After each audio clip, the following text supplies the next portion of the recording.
Good. Okay, so what we're going to do here is we're just going to talk about just scapular control and stability. A good way to practice is lying on your side.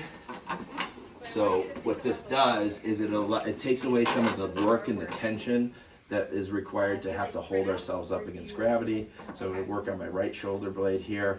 And so I just want to think about how that shoulder blade can move with my torso here. So of course there's like a forward backward motion, and then there's an up and down motion, and I can turn that into a rotational movement, like turning a dial. So this would be, I'm just kind of showing like a see-through through my chest here. The shoulder blade on the back side would be kind of turning with my arm here.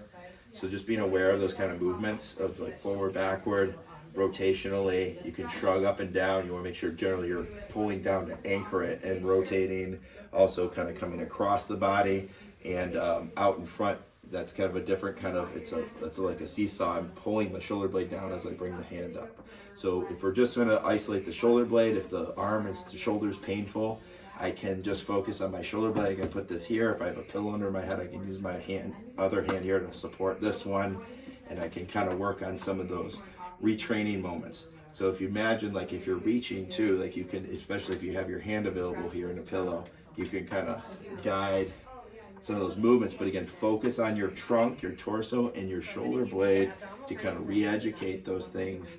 You can even do diagonal movements. You can go crisscross like this way and then kind of back down that way, but just try to get it moving and get that motor control between your brain and your body.